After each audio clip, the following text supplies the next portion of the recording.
Ada banyak contoh yang dapat kita lakukan, misal mampu mengambil pilihan yang tepat dan benar ketika terjadi konflik kepentingan antara kepentingan publik dengan kepentingan sektor, kelompok, dan pribadi, serta memiliki pemahaman dan kesadaran untuk menghindari dan mencegah keterlibatan PNS dalam politik praktis.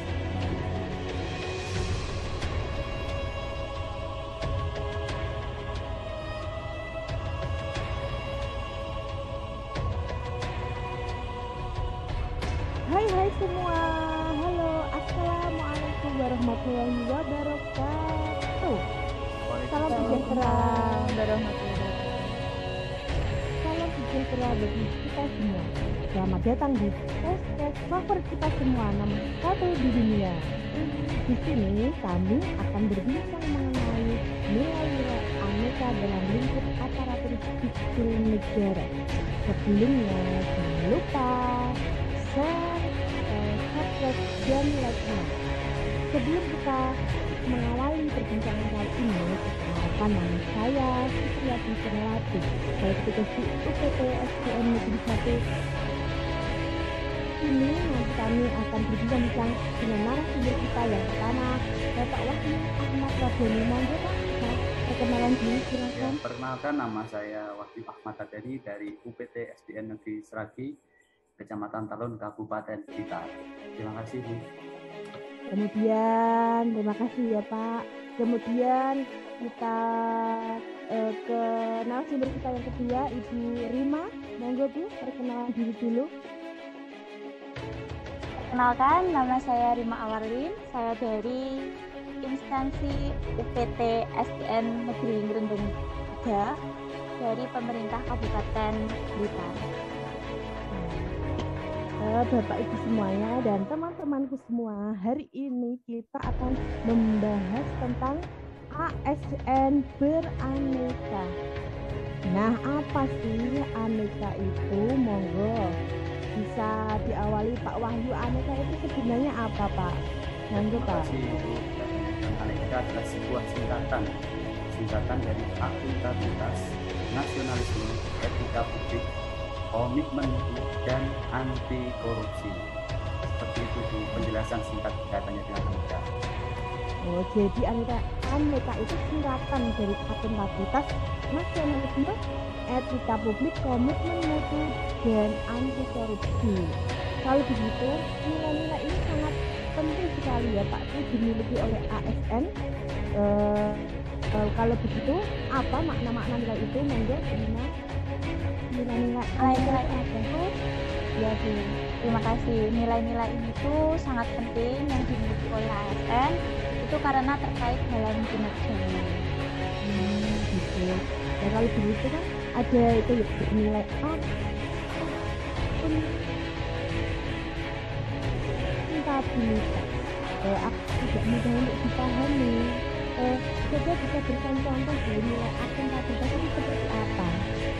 Monggo Ibu Rima. Ya, akuntabilitas itu kan seringkali kita dengar, tapi sangat sulit untuk kita pahami. Karena kenapa?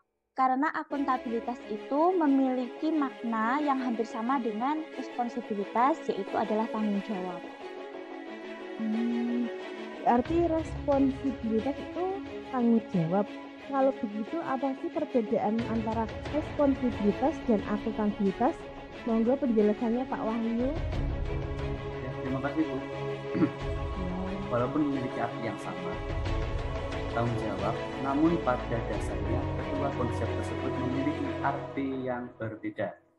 Responsibilitas dapat diartikan sebagai kewajiban untuk bertanggung jawab, sedangkan akuntabilitas adalah kewajiban pertanggungjawaban yang harus dicapai. Seperti itu. Berarti kalau begitu akuntabilitas merujuk pada kewajiban setiap individu. Benar begitu, Bapak dan Ibu? Ya Bu, berarti seorang PNS itu mempunyai amanah ya Pak, menjamin terwujudnya nilai-nilai akuntabilitas tersebut ya Pak Bu. Kemudian saya mau bertanya lagi, kalau begitu apakah arti pentingnya akuntabilitas bagi seorang ASN? Monggo, bisa Pak Wahyu atau Bu Rima dulu yang mau menyampaikan, silahkan. Ada banyak contoh yang dapat kita lakukan, misal mampu mengambil pilihan yang tepat dan benar ketika terjadi konflik kepentingan antara kepentingan publik dengan kepentingan sektor, kelompok, dan pribadi, serta memiliki pemahaman dan kesadaran untuk menghindari dan menjaga keterlibatan dan ekspresi politik praktis. Terima kasih Pak Wahyu. Nah, kalau Bu Rima, apa saja Bu Rima amanah seorang PNS itu selain dari apa yang disebutkan Pak Wahyu? Ya Bu Dwi, contoh lainnya itu seperti memperlakukan warga negara secara sama dan adil dalam penyelenggaraan pemerintahan dan pelayanan publik, serta menunjukkan sikap dan perilaku yang konsisten dan dapat diandalkan sebagai penyelenggara pemerintahan. Oh, begitu. Kalau begitu, apakah arti pentingnya akuntabilitas bagi ASN? Monggo Pak Wahyu. Pentingnya akuntabilitas ya. Sangat penting sekali karena akuntabilitas adalah prinsip dasar bagi organisasi yang berlaku pada setiap level unit organisasi sebagai suatu kewajiban jabatan dalam memberikan pertanggungjawaban laporan kegiatan kepada atasannya. Selain itu juga memberikan citra kepada masyarakat. Terima kasih. Nah, kalau begitu, menurut Bu Rima, apa sih pentingnya akuntabilitas bagi ASN itu? Sama dengan Pak Wahyu Bu, yang disampaikan itu benar. Nah, karena itu akuntabilitas itu punya beberapa fungsi, yaitu seperti menyediakan kontrol demokratis, lalu untuk mencegah korupsi dan penyalahgunaan kekuasaan, yaitu peran konstitusional, dan untuk meningkatkan efisiensi dan efektivitas dalam peran belajar. Kalau begitu, selain akuntabilitas kan ada nasionalisme ya Pak Bu. Nasionalisme merupakan sikap mencintai bangsanya dan menghormati bangsa lain dalam arti yang luas. Lalu, seberapa penting nasionalisme ini bagi ASN? Menurut Ibu Rima, seberapa penting ya Bu nasionalisme itu? Ya, untuk setiap pegawai ASN ini itu sangat penting memiliki jiwa nasionalisme, karena dengan memiliki jiwa nasionalisme Pancasila ini itu dapat menjalankan fungsi serta tugasnya dengan baik. Seperti itu, Bu. Kenapa? Karena di sini dengan menjalankan nilai-nilai Pancasila dan pengaktualisasiannya itu dengan semangat nasionalisme yang kuat itu dapat melaksanakan kebijakan publik, pelayanan publik, dan perekat dan pemersatu bangsa. Kalau nasionalisme Pancasila ya Pak Bu, menurut Bapak, Pak Wahyu, sikap kita sehari-hari Pak Wahyu yang berkaitan dengan pengamalan Pancasila itu contohnya apa saja sih Pak Wahyu contohnya? Ya Bu, sikap kita seperti yang kita mengamalkan Pancasila itu banyak sekali, mulai beribadah, kemudian menjaga kerukunan antar umat beragama, kemudian kebersihan, dan masih banyak lagi yang bisa kita terapkan dalam kehidupan sehari-hari. Seperti itu. Kalau menurut Pak Wahyu seperti itu, kan kalau menurut Bu Rima, hari-hari yang berkaitan dengan Pancasila Bu. Kehidupan sehari-hari yang berkaitan dengan Pancasila, saya akan mengambil contoh dari pengamalan sila ketiga. Nah, itu kita dapat mengambil contoh yang pertama itu kita bisa mengembangkan sikap cinta tanah air dalam kehidupan sehari-hari kita, seperti mencintai produk dalam negeri.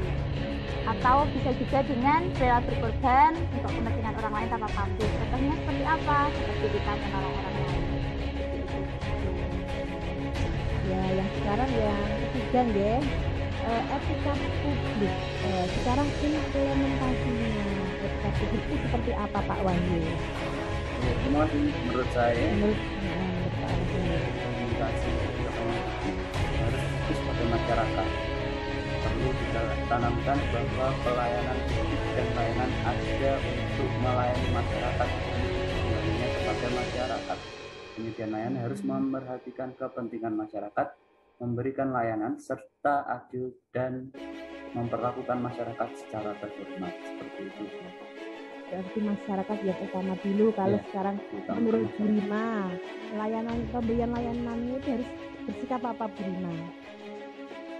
Harus bersikap seperti penuh perhatian, ramah, sopan, dan juga dapat berkomunikasi dengan baik, baik langsung maupun secara tertulis. Kalau menurut saya seperti itu.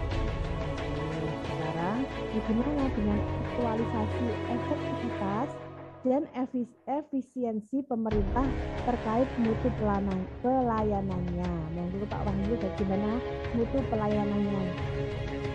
Pelayanan kepada masyarakat adalah di atas pelayanan kepada diri sendiri. Artinya kita lebih mengutamakan masyarakat daripada kepentingan kita pribadi, seperti itu.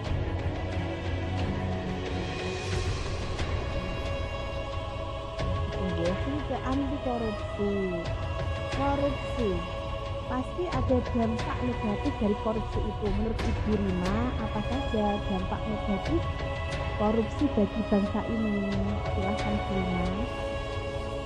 Kalau menurut saya tentu banyak sekali dampak negatif dari korupsi itu. Itu bisa merugikan negara dan juga merusak sendi-sendi kebersamaan, seperti memperlambat tercapainya tujuan nasional. Selain itu, tata ekonominya itu juga dapat mengalami pemborosan, sumber-sumbernya larinya itu modalnya ke luar negeri, gangguan terhadap perusahaan, gangguan penanaman modal, dan juga sebagainya. Nah, sekarang sebagai seorang pendidik ya Pak Wahyu kan mengajar agama ya Pak. Bagaimana mengenalkan anti korupsi kepada peserta didik sedini mungkin? Monggo Pak. Sebagai seorang pendidik ada 9 nilai anti korupsi yang penting kita ketahui. Di antaranya adalah yang pertama adalah kejujuran, tanggung jawab, kesederhanaan, kepedulian, kemandirian, disiplin, keadilan, kerja keras, dan keberanian. Seperti itu nilai-nilai yang harus kita miliki sejak dini dan kita ajarkan pada anak didik kita. Seperti itu. Alhamdulillah sudah cukup jelas ya Pak Bu apa saja tadi yang kita perbincangkan, yaitu aneka itu singkatan dari akuntabilitas, nasionalisme, etika publik, komitmen mutu, dan anti korupsi. Semoga kita menjadi ASN yang beraneka seperti tadi yang telah kita perbincangkan ya Bapak Ibu. Cukup sekian dari perbincangan kami bertiga. Saya selaku host Fitriati untuk penyewat. Ada yang mau disampaikan lagi Pak Wahyu dan Bu Rima? Ya. Sebelum kita menutup acara pada siang hari ini, namun dia cukup. Kata wassalamualaikum warahmatullahi wabarakatuh. Sampai jumpa.